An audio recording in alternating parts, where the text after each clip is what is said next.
Fala pessoal, tudo bem? Sejam todos bem-vindos a mais um editorial aqui do nosso canal. Prazer enorme estar aqui com vocês, batendo mais um papinho com vocês. Ao fundo aqui, né, a belíssima cidade de Assunción do Paraguai, né?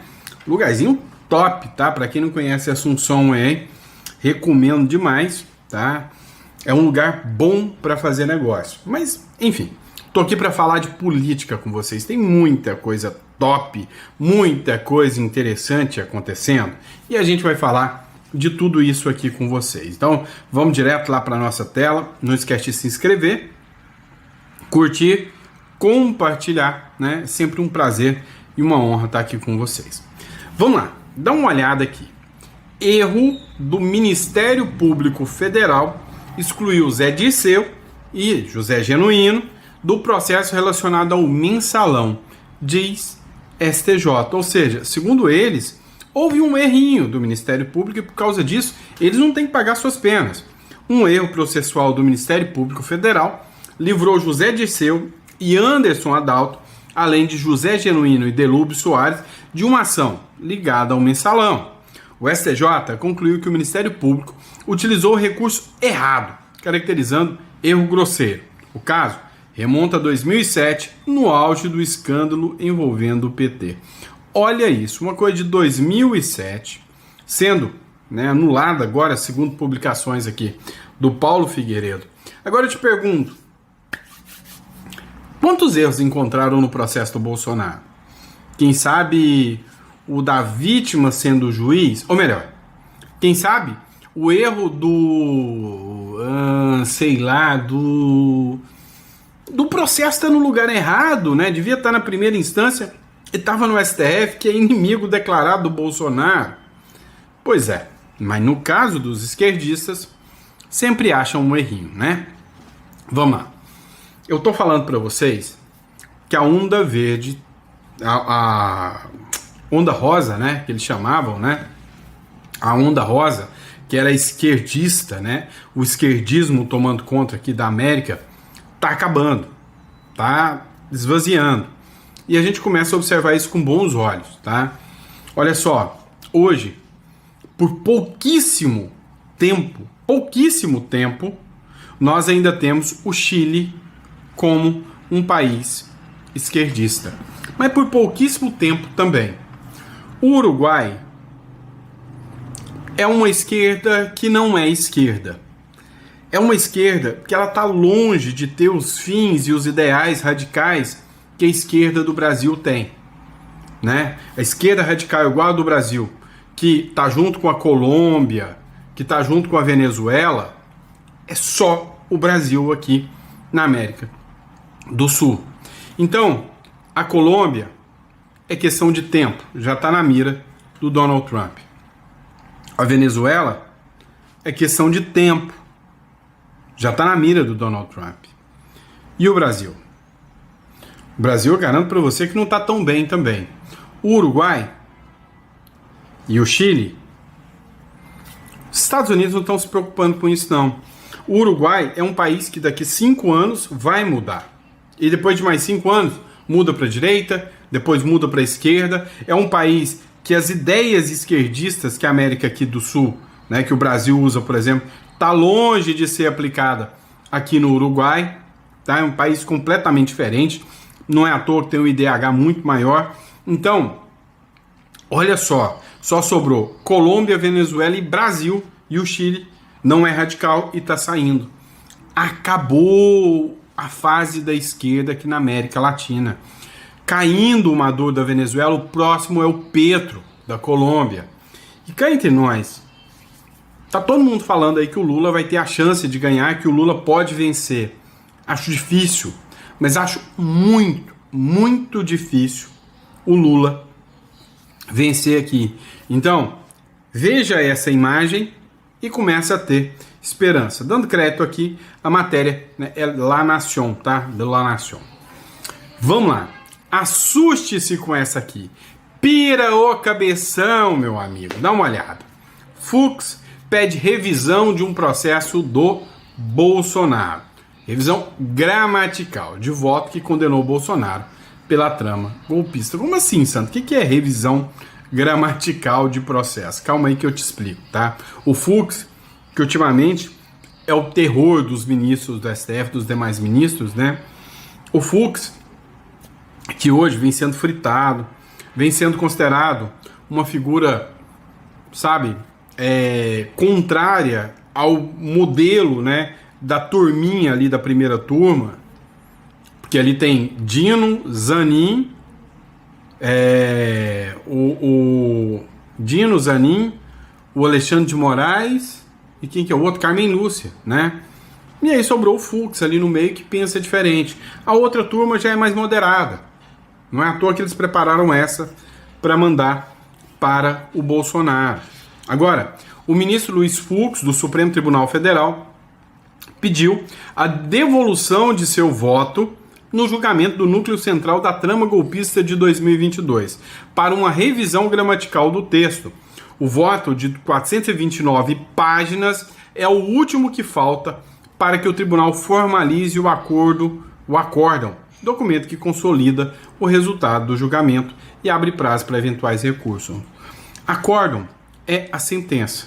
Com esse pedido de revisão gramatical, o Fux acabou ganhando mais um tempo para o Bolsonaro, né? O que dá uma dorzinha de cabeça aí para os demais ministros. Vão ter que ir lá fazer a revisão gramatical, né? Vai ter que passar todo o voto dele, que foi um voto de 9 horas, por toda uma correção gramatical, para depois, né, abrir o prazo para recurso, né? Tem muita gente da esquerda reclamando, né, dizendo que isso aí foi para atrapalhar um pouco mais o curso do processo. Acho que não. Dá uma olhada na publicação da Rebeca Martins. Ela escreveu o seguinte, ó: os Correios estão na maior crise da história sob o governo Lula. E os carteiros foram pedir ajuda para Maria do Rosário interceder com o próprio Lula. É tipo pedir o ladrão para investigar o roubo, né?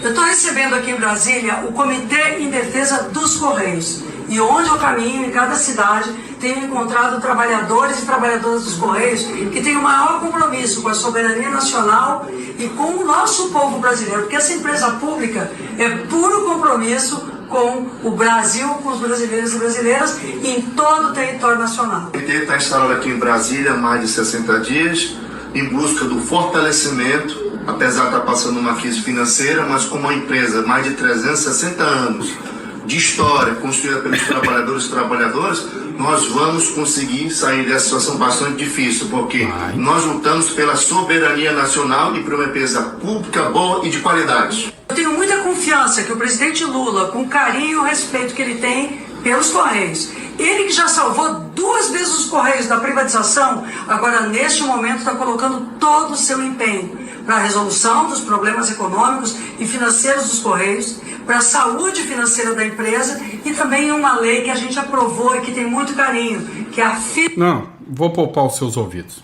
O brabo é que tem gente que acredita nisso, né? O pior de tudo é isso. Vamos lá.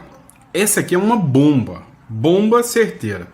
Carvajal decide entregar provas e documentos contra Lula nos Estados Unidos. Dá uma olhada nessa publicação aqui da Ludmila Lins Grilo e da Elisa Robson aqui. Dá uma olhada. Agora tivemos a notícia de que ele decidiu apresentar documentos e provas de que a PDVSA financiou ilegalmente a campanha de Lula no Brasil. Eles me autorizaram a conversar diretamente com o Carvajal por meio eletrônico. Então nós começamos a nossa conversa por meio eletrônico. Obviamente que toda a conversa, a única condição é que ela estava sendo monitorada pelo governo americano.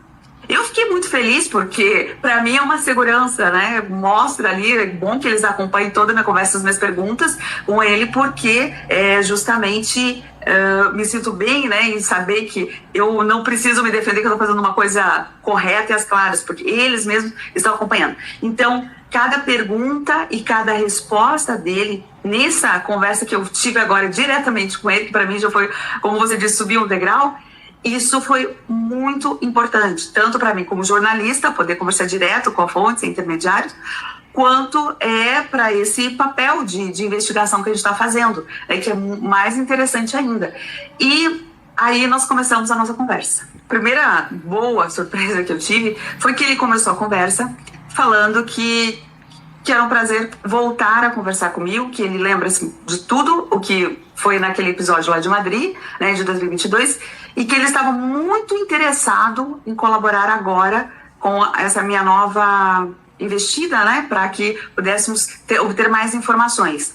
Então iniciou de uma forma bastante aberto e bastante interessado. Uma das coisas que me chamou mais a atenção foi que ele estava muito bem informado. Até falei isso lá no canal do Rafael Fontana. Ele estava muito bem informado e ele sabe tudo o que está acontecendo no Brasil, absolutamente tudo.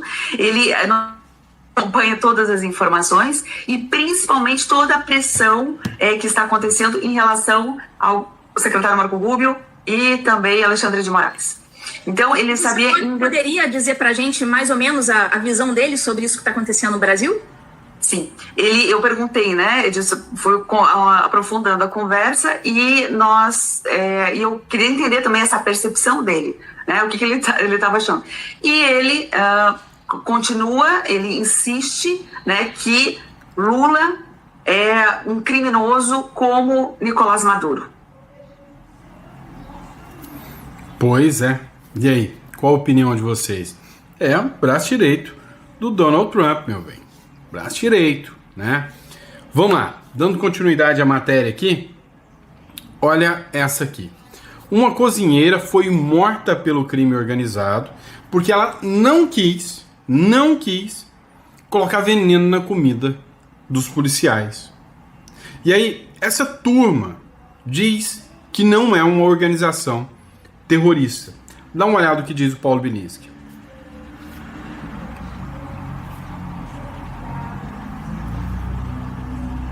Uma cozinheira foi morta pelo crime organizado porque se negou a envenenar policiais militares. O que uma cozinheira tem a ver com o crime organizado? Isso é domínio de cidades. O crime domina completamente todos os aspectos da vida dos cidadãos brasileiros. Mais de 22% do território brasileiro está dominado pelo crime organizado. Isso significa que eles vendem gás, vendem energia elétrica, vendem transporte, mas também significa que eles mandam na vida do cidadão e agora estão condenando à morte aqueles que se opõem às ordens do crime organizado. É por isso que o foco da segurança pública tem que ser em combater a existência de organizações criminosas no Brasil. Esse é o nosso projeto, essa é a nossa luta. Uma cozinheira foi... E aí, olha só que interessante. O jogo está começando a ficar acirrado. Hoje saíram matérias de que no Equador começou uma artilharia pesada do exército contra o crime organizado. Ou seja, o modelo Bukele está crescendo para a América Latina. Cara, eu tô com uma sensação, não sei se é essa energia do Paraguai que me trouxe isso, essa vibe Paraguai que me trouxe essa energia de que a coisa aqui tá deslanchando. Eu acabei de sair da imigração agora. Cara, cá entre nós, devia ter umas 600 pessoas dentro da imigração fazendo o trâmite hoje. Dessas 600 pessoas ali, você percebia que umas 400 era tudo europeu e americano. Francês, alemão. Então, alemão é salsichão, né? Hot dog. Não, hot dog é americano. Sei lá. É Hamstein. É Hamstein pra tudo quanto é lado. Entendeu? Chucrute, né? Salsichão não. Chucrute, né? Só tem gente da Alemanha, entendeu? E aí tem gente do Brasil, que também é um número muito grande de brasileiros, mas muitos bolivianos, muitos paraguaios saindo do Paraguai para vir muitos uruguaios saindo do Paraguai para vir para cá, venezuelanos também, mas não muitos, poucos venezuelanos vindo para cá. E aí você começa a perceber que tem um fluxo muito grande. E eu tô começando a sentir que a Europa, o mundo tá vendo que o futuro é da América. É só a gente tirar o câncer que a gente volta a virar atleta. Que a gente passa a ser os atletas da vez. Ó, a Europa envelheceu mal, né? A África não está desenvolvendo, continuam várias ditaduras, né? Aí nós temos a Oceania lá, que vai bem, obrigado, mas a vibe do futuro é a América. E agora eu sentindo, né, que a esquerda está caindo, e o Brasil também vai cair, é questão de tempo. A América vai mudar o jogo, pode ter certeza disso. Vamos lá, pessoal. Perseguição implacável. A família do Eduardo Bolsonaro está sendo ameaçada nos Estados Unidos a mando do regime. É o que publica aqui o próprio, né? O Márcio Bittar, que fez a publicação sobre o Eduardo Bolsonaro. A gente tentou dar uma mudada de vida aqui em casa, nesse exílio que a gente está vendo nos Estados Unidos, para que eu tivesse mais presença em casa também. E a gente tenta protegê-los. Só que também chega um momento, né, não tem como blindá-los de tudo, né, e é bom que eles saibam, em determinada medida, o momento em que nós estamos nessa nossa guerra dentro do Brasil, para ficar atento com relação a esse tipo de situação. Eu, por um lado, eu acabei ficando feliz que ela estava atenta àquilo que estava ocorrendo na vizinhança e imaginou que pudessem ser ali pessoas enviadas pelo Alexandre de Moraes, ainda que de maneira ilegal. Por outro, a gente sofre com esse trauma, com esse estresse, que realmente não é legal. Tive que voltar para casa, tive que acalmar ela, etc. Graças a Deus, minhas crianças elas ainda são pequenas, então elas não entendem, mas a gente fica preocupado, porque, poxa, se chegou alguém aqui na minha casa, a mando do Moraes, a mando do regime brasileiro, eu vou começar a me preocupar mais quando andar com meus filhos por aqui. Eu vou ficar mais arisco, né? Eu vou ficar mais atento, eu vou redobrar minha vigilância, eu posso até mudar um pouco da minha conduta, não de uma maneira paranoica a ponto de estressar e impactar a minha vida familiar, mas, enquanto homem, eu vou fazer aquilo que estiver ao meu alcance para evitar um mal pior. E nós também tivemos, né, aí o Paulo Figueiredo, nós tivemos informação de uma inteligência estrangeira dizendo que sim, que há uma vigilância sobre nós aqui. Então, esse tipo de coisa é que vai nos deixando em sinal de alerta e esperto para não dar mole, né, para não dar munição para o inimigo. Como eu falei, em forma de vigilância, como eu disse, a questão de como é que tudo aconteceu lá na prisão da Carla Zambelli. Então, não são paranoias e fatos isolados ou coisa da minha cabeça. Isso, de fato, pode acontecer. Mas, graças a Deus, as crianças estão bem, isso é o mais importante. E a Heloísa, eu vou conversando com ela aqui durante o dia, ela entendeu e acabou digerindo bem, em que pese, né, o susto. Pois é, pessoal. Agora você imagina, o cara sai daqui, né, para literalmente, sabe, se ver livre disso aqui, né, fugir do risco que ele tem para ser monitorado lá nos Estados Unidos, né? Vamos lá, dá uma olhada. Matéria do Ceará Antenado. Se você não imagina que o caos econômico está chegando no Brasil, o Brasil é um país que vai acontecer o seguinte. Presta atenção. A região toda vai se desenvolver primeiro, é o que está acontecendo com o Paraguai. E o Brasil vai ter mais um ano ainda com esse governo. Se esse governo muda, o Brasil vai levar 3 anos para recuperar, mas o Brasil já vai estar vacinado com esse governo de esquerda. Acredito que sim, né? Dá uma olhada na matéria do Ceará Antenado. O Brasil segue no topo do ranking mundial das maiores taxas. A Selic estacionada em patamar alto reacende o debate. O que segura o juro e o que precisa ser feito para que ele mude de fato, caia? A reportagem é de Danilo Moliterno. Os maiores juros reais do mundo: Turquia, Brasil e Rússia.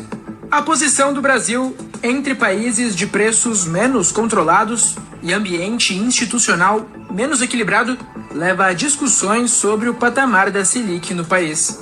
Neste ranking, o Brasil fica acima de pares como Colômbia e México, que completam o top 5 dos juros reais. O juro é considerado remédio contra preços altos em uma economia. Hoje, a inflação anual no Brasil está em torno de 5,1% acima do centro da meta mais a margem de tolerância, o que dá 4,5%. A discussão é sobre a dose do antídoto. Como resposta a este cenário, o Banco Central fixou a taxa Selic em 15% ao ano, nível que não era atingido no país há 2 décadas. Na avaliação de economistas, correções de rotas poderiam evitar que o remédio fosse tão amargo. Uma delas, segundo o ex-ministro da Fazenda Mailson da Nóbrega, seria o ajuste das contas públicas. A sustentabilidade fiscal faria agentes econômicos cobrarem um juro menos alto no país. Por exemplo, o Brasil tem uma situação fiscal sem paralelo no mundo. também somos diferencial nisso aí. Em país nenhum do mundo, 96% dos gastos primários do governo federal são de natureza obrigatória. E, portanto, nós não temos flexibilidade no orçamento para fazer ajustes que ajudem a política monetária a conduzir o seu trabalho e alcançar uma taxa de juros mais razoável, tá certo? Então, esse é um problema. Em segundo lugar, nós temos uma dívida em ascensão. Para você ver, né, o nível que o Brasil tá chegando, né? Não vai cortar gasto. O Brasil não vai. O Lula vai fazer de tudo para tentar a reeleição. Agora, o jogo tá mudando. Segundo uma matéria da Jovem Pan, Bolsonaro tá decidido a apoiar Tarcísio de Freitas na corrida eleitoral. Cara, eu tô falando assim, a gente precisa de uma definição. Se o sistema bater de frente, deixar Tarcísio inelegível, bater de frente, vai ser muito pior, né? Então, assim, escuta a matéria aqui.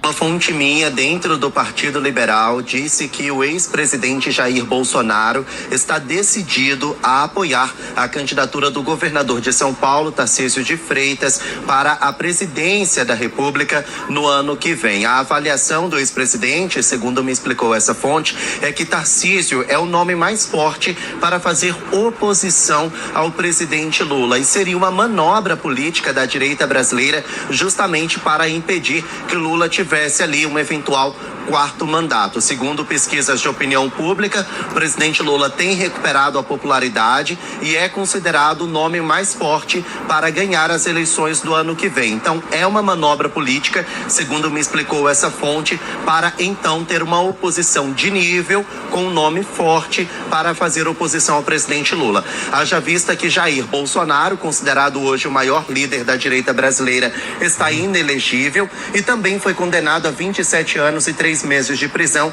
na primeira turma do STF por tentativa de golpe de Estado. Então, o Partido Liberal já conta Jair Bolsonaro como carta fora do baralho. E desde então, desde a inelegibilidade e depois por causa da condenação no STF, especulava-se ali quem seria o apadrinhado político de Jair Bolsonaro. Inicialmente, Tarcísio de Freitas disse que não era pré-candidato à presidência, que ele iria disputar a reeleição ao governo de São Paulo, mas está prevista uma reunião nos próximos dias para que Tarcísio seja então oficializado como pré-candidato da direita à presidência da República. Inclusive, nos próximos dias, segundo me explicou essa fonte do PL, Tarcísio deve tentar com o ministro Alexandre de Moraes a autorização de mais uma visita com Jair Bolsonaro para desenhar esse jogo político. E outros governadores da direita também estarão presentes nessa reunião, se por acaso Alexandre de Moraes conceder essa visita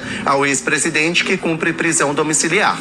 Agora, eu lembro a vocês que outros governadores da direita também são pré-candidatos. Ratinho Júnior do Paraná, Romeu Zema de Minas Gerais, Ronaldo Caiado de Goiás, mas na visão do ex-presidente, nenhum desses governadores tem força política de expressão nacional para derrotar o presidente Lula. Então agora o trabalho é convencer Tarcísio de Freitas a não tentar a reeleição ao governo de São Paulo para ser o nome da direita. Inclusive já tem até um plano B.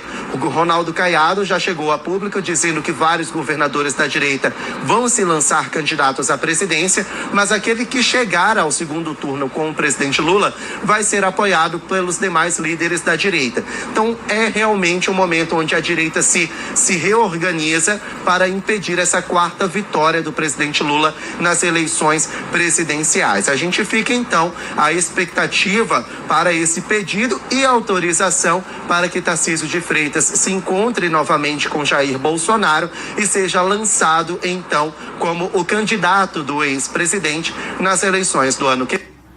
Vai lá, preste atenção no que eu vou explicar para vocês agora, né? Eu tô querendo colocar aqui pra vocês verem que eu tô num lugar que é bonito, olha que charmoso aqui, né? Lugarzinho bonito, né? Vamos lá, brincadeira à parte. O negócio é o seguinte, é me exibindo mesmo, ó. Vamos lá, presta atenção, vamos falar a verdade. O que tá rolando, tá? Hoje, né, a gente pode dizer que o Caiado, ele deu um jogo interessante. O Caiado disse que todos os candidatos da direita que têm interesse no pleito vão se candidatar, né? Então seria o Caiado, né, o Zema, o Tarcísio, né, e provavelmente o Ratinho.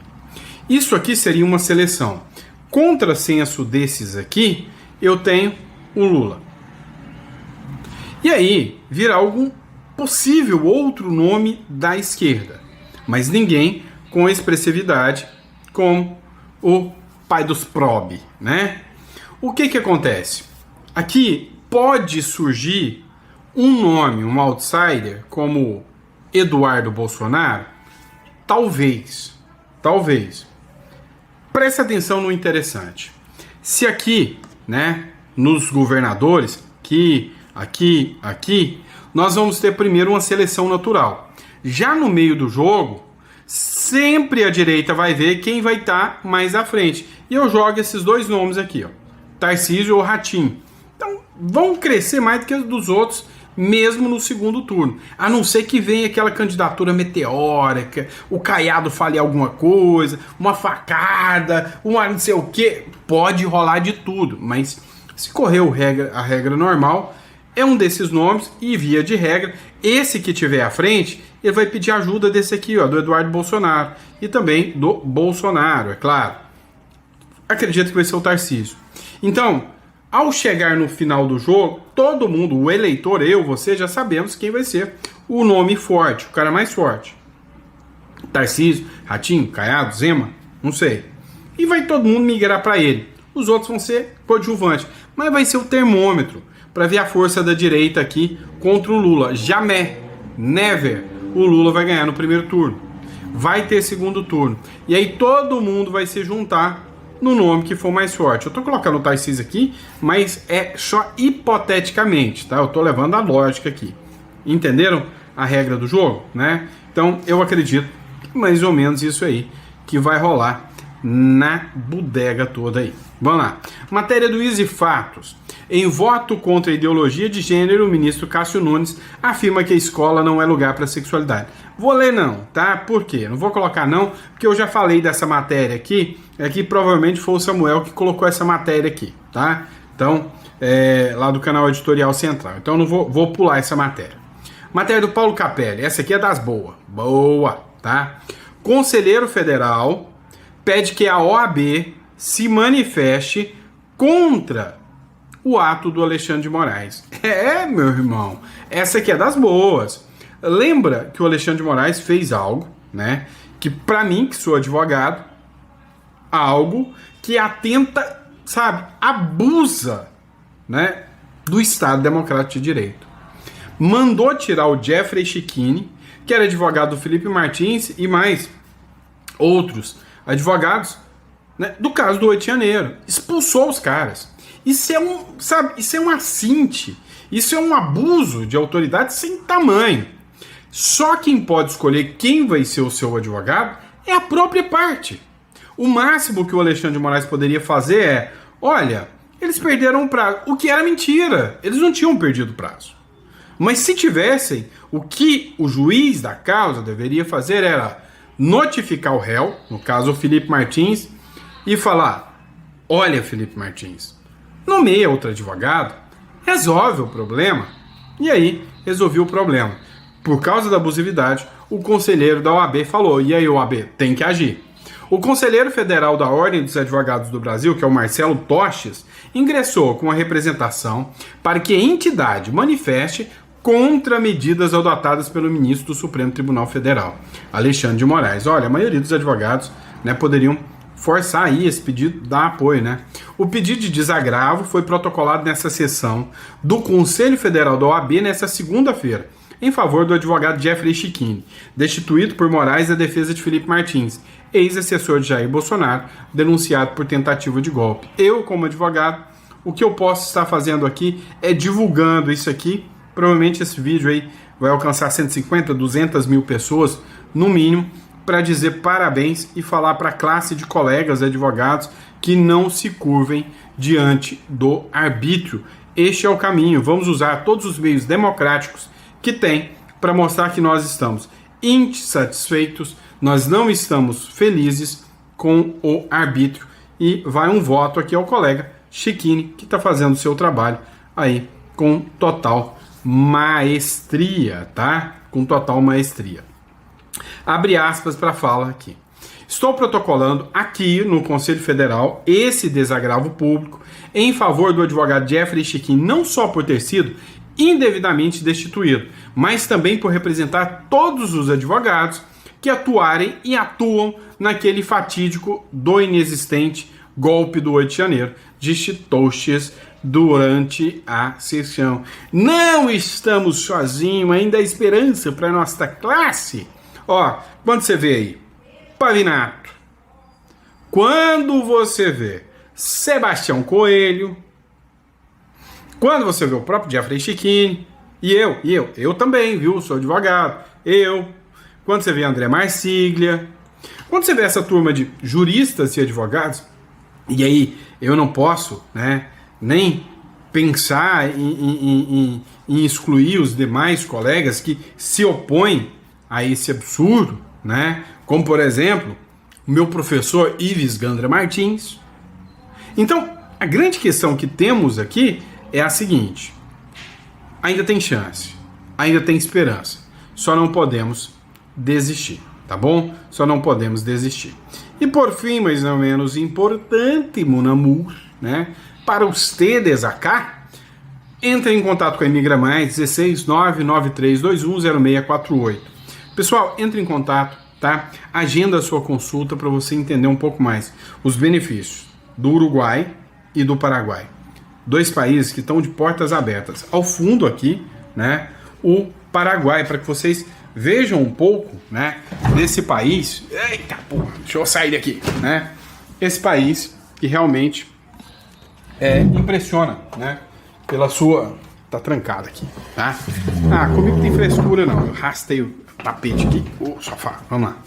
Que realmente impressiona, né, por quanto esse país, olha só, tá evoluindo, né? Então não sei se vai dar para vocês verem direitinho, mas olha só, tá vendo? Né?